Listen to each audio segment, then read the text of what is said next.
Yo, yo, yo, yo, yo, what's up? It's me, KP, and I am back. This is the In the Know section. K stand for me. That doesn't even make any sense, but it's cool because I'm still going to go with it. It's me, Khan, and I'm here with Mr. Bap to the Bap himself. Is that how you say it? Jeez, Bap to the Bap. Yeah. Alright, cool. Yeah. That's it, still. Alright, so I'm just going to jump right into it, yeah?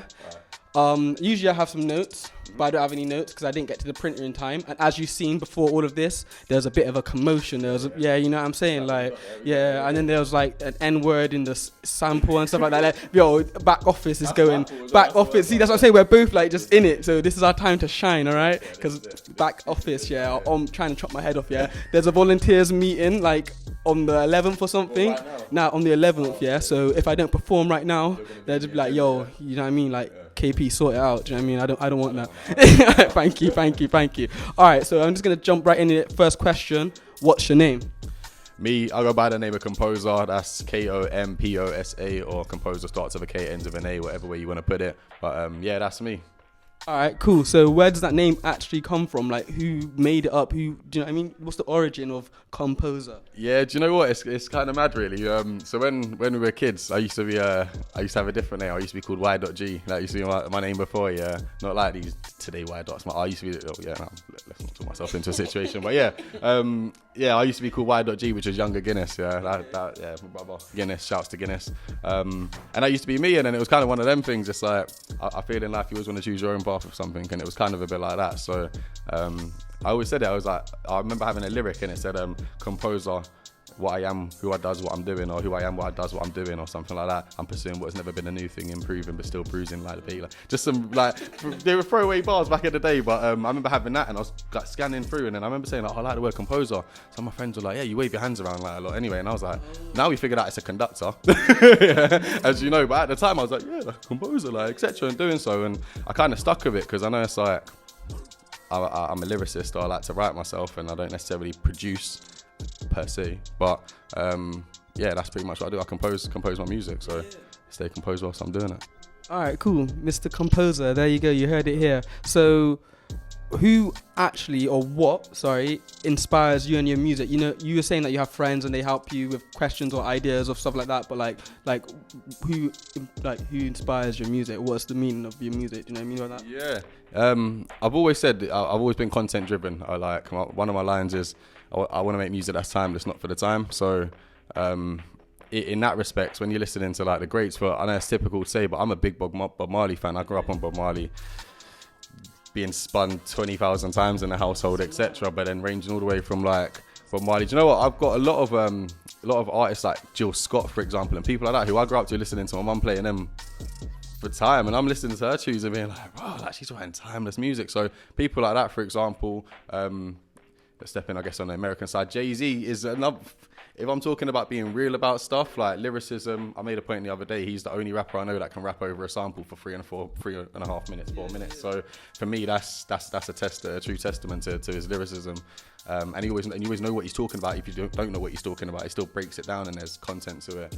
And I guess, yeah, over in the UK, for example, like a big Kano fan when I was younger. For me, he was way ahead of his time. He was making music about things that people weren't really clocking onto, but were still dancing and vibes into it, and maybe didn't, I feel, get the credit he deserves as one of the greatest realistically to come from the UK, especially Flowetry. Grew up a lot on Flowetry as well, so big up to the Flow Assist. Went to go see our show not too long ago as well. That was good. So yeah, a few different influences, but I'm kind of like, yeah, reggae, soul, like a little bit of funk every now and then, and obviously like, yeah, my grime origins and that, so that's me. All right, so where are you from, like backgrounds wise? Yeah, so most of my family's from Jamaica, other side Guyana, as well, so yeah, that's pretty much it really. All right, cool. So if you could collaborate with any creative, so before I was asking just like collaborate with anyone, and I was getting a lot of just other artists, but I'm going to open up a bit bigger, so like any creative you know of, yeah, if you would to collaborate with anyone, like one from Bristol, one from the remainder of the UK, so Bristol outwards, you know what I mean, and then from outside the UK, so that's like Europe and America, they're all like one, because it's kind of keep it short, you know what I mean, but three areas. If you could collaborate with anyone creative, so that could be a musician, that could be the people that make clothes. I don't know. I'm forgetting all my words, but you know what I'm saying. Yeah. Do you know what? I'll stick down the music route, you know, because I think if we're talking, so is it UK, Bristol, and worldwide? Yeah. Bristol's a hard one because I've been working with the people that I want to work with. So admittedly, yeah, like I don't want to say the names right now because I've got stuff coming up. But yeah, exactly. We're ticking that box, and anyone else who wants a feature or wants me to feature or something, shout me. So yeah, I'm there. In terms of the UK, do you know who I like at the moment is Koji Radical. Like, I think his stuff's big, but not even just in the sense of, when you're talking about creative people, I'm very much like picturing like the music videos now and everything like that, for example, and obviously he might have people coming up with his themes, etc. But there's always a big art element, like it's more than just a song. So I love that. So yeah, I think that would be a sick tune. And worldwide, probably Andre 3000. Yeah, that's nice. No one can test anyone. He's a genre specialist in the sense of he is his own genre. So if he goes on to anything, that's the kind of like, Andre 3000. All right, cool. So you heard it here first. So we're gonna now go to the speed round. Like I said, I don't have my pieces of paper to like remember what the questions were. So I'm just gonna ask you random questions off the top of my head, and you just have to respond as quickly as possible. Yeah. So first, I'm just gonna ask you, how old are you? 28. Okay, so what's the first thing you do when you wake up in the morning?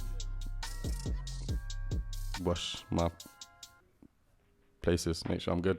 Nice, he washes his places. Very nice. Okay, cool. So I'm going to ask you, what's your favorite color? Blue. Did you know that if you mix blue and red together, it makes purple? I do now. Did you know that purple is apparently the color of royalty? Is it actually? Like, that's one of my favorite colors at the moment. Yeah, nice. Did you know that people say it's the color of royalty because this is one fact that kind of goes alongside it, and that is that purple dye was very expensive to make back in the day when making flags. So then obviously no flag on the earth really nowadays has purple in it because it's quite expensive. Did you know that? Do you know what? I didn't, but I'm gonna have to start coming back weekly and getting these knowledgeable facts, bro. But I didn't know that until last week, but then my friend told me, so it may not be true. It may just be what he said. Are you okay with that? Do you know what? There's a thing called Chinese whispers. You just never know, innit? I'm not gonna. You got to Google everything nowadays, anyway. So it might be, it might not be. But if he tells me, I'll look. I'll just search it, present the facts, and I'm with it. All right, cool. So if you could be an alien or a robot, what would you be and why? Straight up an alien, out of this world. I don't want to be a robot. No one wants to be a robot. No one wants to be there configured. You want to be an alien. You want to be up there in your spaceship flying. Spaceship in the stars, swerving lanes like Migos, bad and bougie. My life's a movie. See me at ends, they be like, who's he? Yo. Alright, cool. Let's say one last question for the speed round that wasn't really speedy because I'm quite slow right now. Road talk, mid-speed round. Fun fact about Komposa. Fun facts. I don't know. I don't really have a fun fact about myself. I just do random shit. Like that's just. I came second in the belly flop competition once in Malia. Wait, where were you? I went to not even Malia. It was Cos. That one was in Cos. Yeah, I went in Cos and I thought I was some Super Saiyan kind of guy and went jumping up the side. These times I wasn't the strongest swimmer, put it that way. And yeah, so that hurt and. Yeah, just everyone's seen it as well. Yeah, but I made it back. I'm here to tell the story. Nice. One time I went to Germany and I almost drowned twice. One was because we went to go swim to. It's not even funny.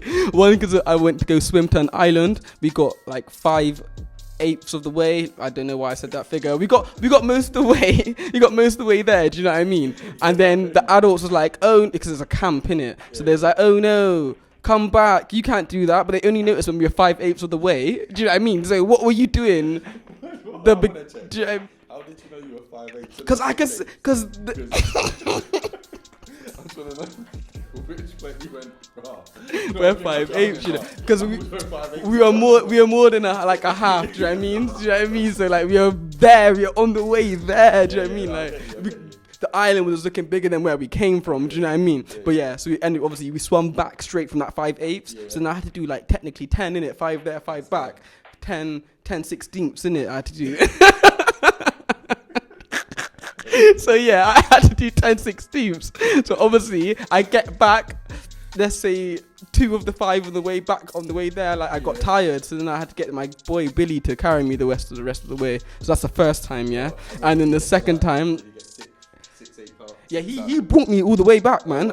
He brought me back. I was struggling from, yeah, he did. Yeah, do you know what I mean? He was doing the most. He was doing the most. But did you know that he didn't go to the toilet for the whole of that holiday? Sorry, P. And anyway, the second time was when I went. And the second time was when I swam. There was a boat, and we could either wait for the boat to pass us, or go in front of the boat, which is moving, or go behind the boat that's moving, or go under the boat that's moving. Which one would you have done? I want to go in front of the boat. Yeah, I want them to see what they're about to do to me. I don't want to be getting pulled up in the back and then that's it. Yeah. Or going underneath it, and next minute you got Jaws coming along and you're gone. See, me and you, we're crazy. Some will call us crazy because normal people would have waited for the boat to pass. Do you know what I mean? But anyway, I went around the back, and then the torpedo was like pulling me in.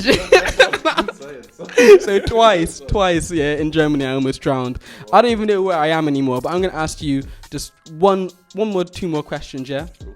One more, I'm being told. One more question. So you've just released. Wait. So no, even you've just released. You have a album called A Leaf of My Book. Just a Leaf of My Book. Yeah. So you have like 5 to 6 songs. It's like Granite, High. I really like High. I really like High. I don't know why. Like that's the one I keep clicking. Do you know what I mean?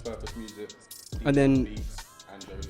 So what was your thoughts, your process, your creative like persona then when you was making that album? Yeah, no, the whole album. Okay. Like what made you make such different ones? Because you were doing quite grimy things. Yeah. You were doing this other type of thing, and High is just really nice. It's like soulful for the soul. I mean, I kind of liked it, actually, the hook as well. You know what? It's into the higher play. Yeah, so there's the whole title of it, Just a Leaf Out of My Book. Yeah, obviously having my pads and writing down, etc. For me, I wanted to showcase that I could do a few different things, not for anybody's sake, but for my own, to show that I could put a few things there together. And I was saying on the show, instead of me releasing an album necessarily, I was like, let me just give him a taster, just a leaf, just a little leaf out of my book, and that was it. And then, like I say, it started with just a leaf, but now we're branching out. So now we're going to start like bringing out all the rest and stuff, and then now it will all make sense. It will all make sense. All right, it will all make sense. I just got a few more questions coming off of that, yeah, because I just thought of all of this on the way here, yeah. So I deeped the eyes in the middle of the tree and stuff. Do you know what I mean? Like, what was the meaning behind that? Like, who actually designed that as well? Did you design that yourself, or? So shout out to Dean Prattley, Dean Prattley Graphics. He, he's my boy from a long time. It's mad. I sent him the title, Just a Leaf Out of My Book, and he said to me, give me a few ideas of what you think you want, etc. Didn't speak to him for a few days, came back, and I was like, I had an idea of a book and like a tree growing out of it for some reason, like my book, and this just it started as Just a Leaf, but it's coming out, and he was like, bro, I was on the exact same wavelength, and that was it. So he was like, send me a picture of yourself. So I was like, what? Like, it just threw me off, and he was like, just of your face, don't smile, nothing. And I did, and then I sent it to him, and then he come up with that, and he was like, yeah, you're behind that, you're behind the book, realistically speaking. So yeah, man, he's designed the 3 EPs that I've been involved with, 2 solo ones and 1 joint collaboration with Mike D Music from Cheltenham. And he's designed all of them. So check out the Versatility one. That's just us 2 sat on the sofa. He just taking a picture of us, and we were just gassing, writing bars and everything. And then he's just drawn it and sketched it all out himself. What was that? Versatility? Versatility. Yeah, versatility. Yeah, the ability with the verses. Yeah, we don't make these names easy. We make them like unique. Versatility, Just a Leaf Out of My Book. And then my first one was Just Me, No Team. Okay. All right, cool. So I could actually talk with you for a lot longer. I don't know why, but I just feel like I could. But we had to have this within, what was it, like 10 minutes, he said. So 10 minutes. I'm looking at this, it's not 10 minutes. So unfortunately, the time is up. I just want to ask you one last thing, and that is, what do you want the world to know? Is there anything you want to say? Do you want to shout out anyone? What are your plans?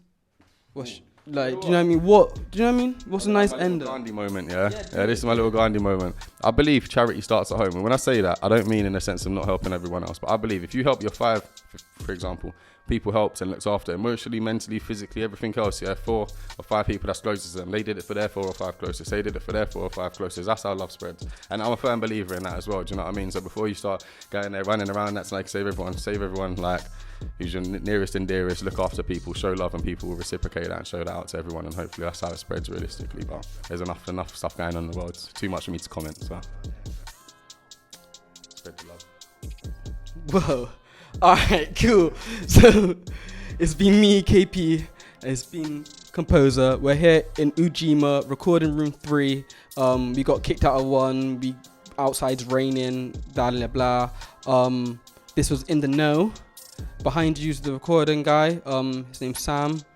Komposa, KP. There's a guy playing the drums over there, but he's gone now. And keep on moving.